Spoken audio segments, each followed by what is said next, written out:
बेशक Trump Iran को लेकर 5 दिनों की मोहलत का ऐलान कर चुके हैं, बावजूद इसके ईरान जंग में 26वें दिन भी इजरायल और ईरान के बीच हमले पलटवार जारी है। जहां ईरान लगातार इजरायल और अमेरिकी सैन्य ठिकानों को निशाना बना रहा है, तो वहीं इजरायली सेना भी ईरान के नए नए शहरों को लगातार निशाने पर ले रहे हैं। आईडीएफ ने ईरान के औद्योगिक शहर अल्बोर्ज को निशाना बनाया, तो वहीं ईरान ने तेल अवीव पर क्लस्टर मिसाइली हमले किए और इजरायल के ब्रॉडकास्ट सेंटर को मिसाइल से उड़ा दिया। तो वहीं दूसरी तरफ इजरायल पर हिजबुल्लाह ने भी हमले तेज कर दिए हैं।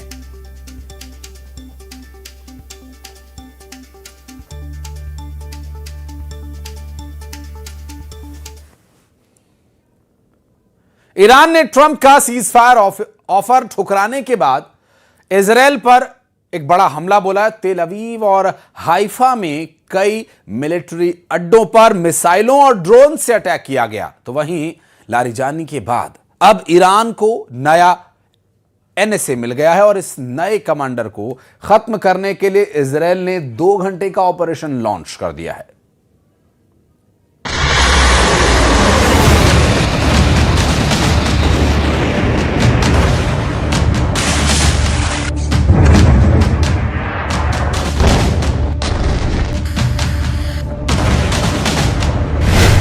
ईरान ने ऑपरेशन ट्रू प्रॉमिस 4 का विस्फोटक 79वां राउंड शुरू किया है। ईरान के टारगेट तेल अवीव के साथ अमेरिकी सैन्य ठिकानों का सफाया है।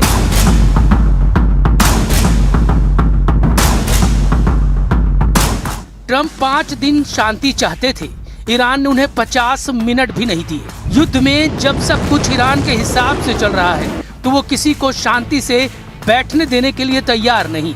ईरान के बारूदी पलटवार के बाद इजराइल ने 5 मिनट का भी सब्र नहीं दिखाया। फिर से लड़ाई खूंखार स्टाइल में भड़क गई। लेबनान में इजराइल मार रहा है, तेल अवीव में ईरान तबाही मचा रहा है, इराक में ईरान समर्थक लड़ाके तांडव मचा रहे हैं।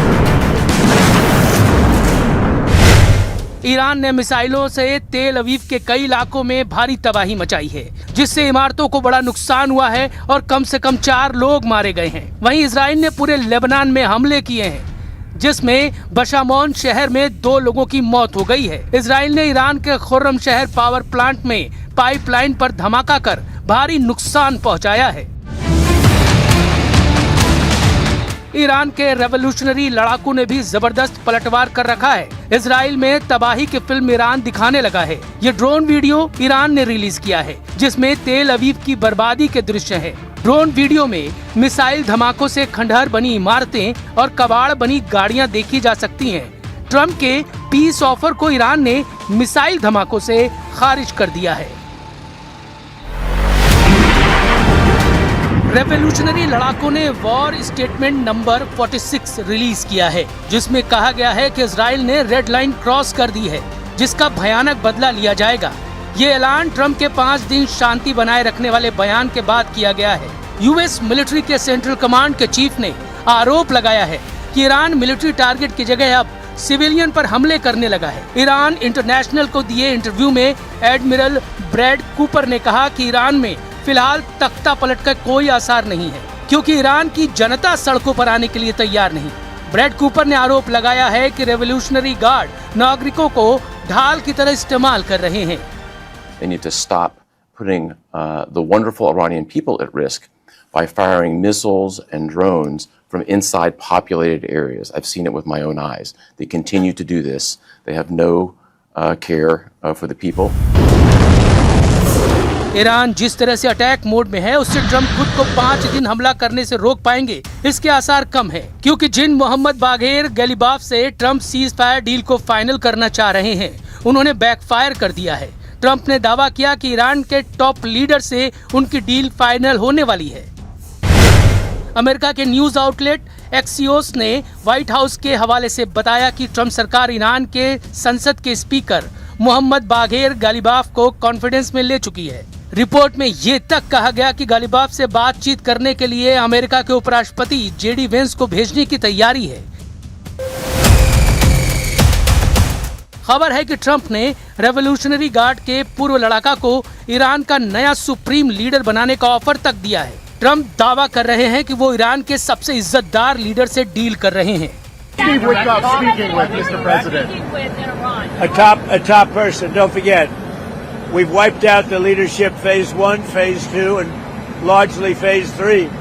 But we're dealing with the man who I believe is the most respected and the leader. It's a little tough. We've wiped out everybody.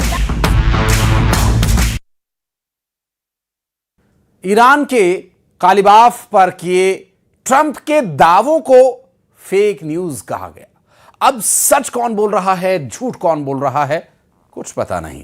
लेकिन कालिबाफ ईरान में वो बड़ा नाम है जो खामेनेई का बहुत करीबी और खास बताया जाता है।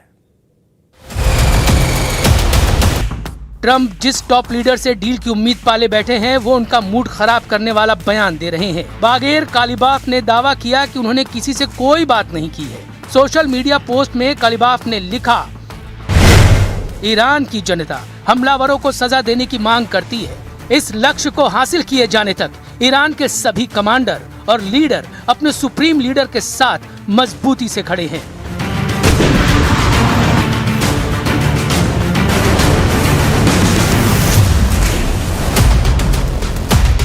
ईरान ने कालिबाफ पर किए ट्रंप के दावों को फेक न्यूज कहा है। अब सच कौन बोल रहा है, कौन झूठ, ये तो पता नहीं, लेकिन कालिबाफ ईरान में बड़ा नाम है। वो कभी अली खamenei के खास थे, लेकिन उनकी महत्वाकांक्षा किसी से छिपी नहीं है। ईरान के सबसे कट्टर लीडर की पहचान रखने वाले बागेर कालिबाफ फिलहाल ईरान की संसद के स्पीकर हैं। उन्होंने अपना करियर इस्लामिक रेवोल्यूशनरी गार्ड के सैनिक बनने से शुरू किया था।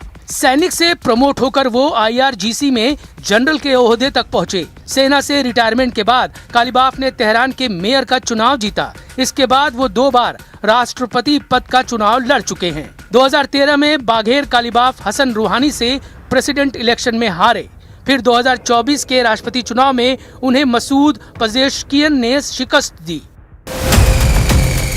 शायद यही वजह है कि कालिबाफ की हसरतों को सुपर पावर कैश करना चाहता है, लेकिन ट्रंप के युद्ध में ब्रेक लेने से ही इजराइल की हार की भविष्यवाणी शुरू कर दी गई है। इसलिए इजराइल इस मोड़ पर युद्ध से पीछे हटने को तैयार नहीं। उधर इजराइल के पूर्व एम्बेसडर एलन पिंकॉस ये कह रहे हैं कि ट्रंप इजराइल के धोखे से पीछे हटने पर मजबूर हुए हैं। कतर के न्यूज चैनल को दिए इंटरव्यू में एलन पिंकॉस ने कहा है, अगर ट्रंप ने नेतन्याहू के एतराज के बावजूद बातचीत के लिए जोर दिया है तो ये संकेत है कि उन्हें इजराइल से इस बात पर धोखा मिला है कि जीत कितनी जल्दी और जबरदस्त होगी और सरकार बदलना कितना मुमकिन है। ट्रंप के सीजफायर ऐलान से इजराइल में भारी निराशा है। द यरूशलम पोस्ट की रिपोर्ट के मुताबिक इजराइल को उम्मीद है कि ईरान से ट्रंप की डील की उम्मीद न के बराबर है, क्योंकि दोनों के अहम का टकराव उन्हीं मुद्दों पर अटकेगा जिनसे युद्ध भड़का।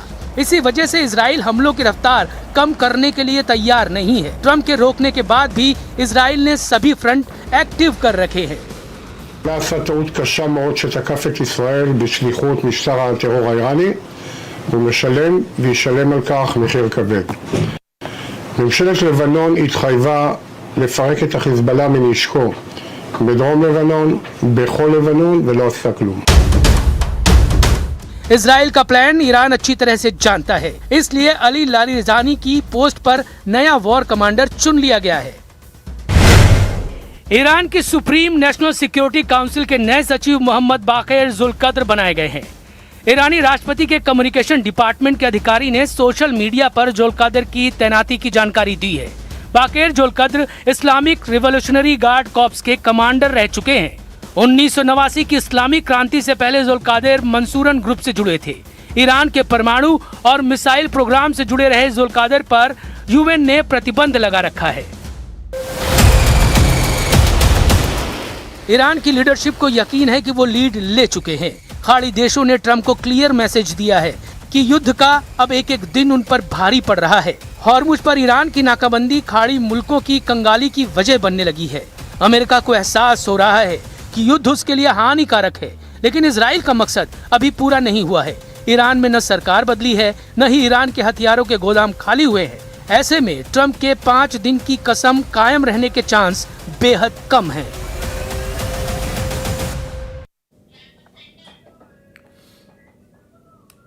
और इस बीच एक ग्वालियर से खबर, जहां राजश्री अपार्टमेंट में भीषण आग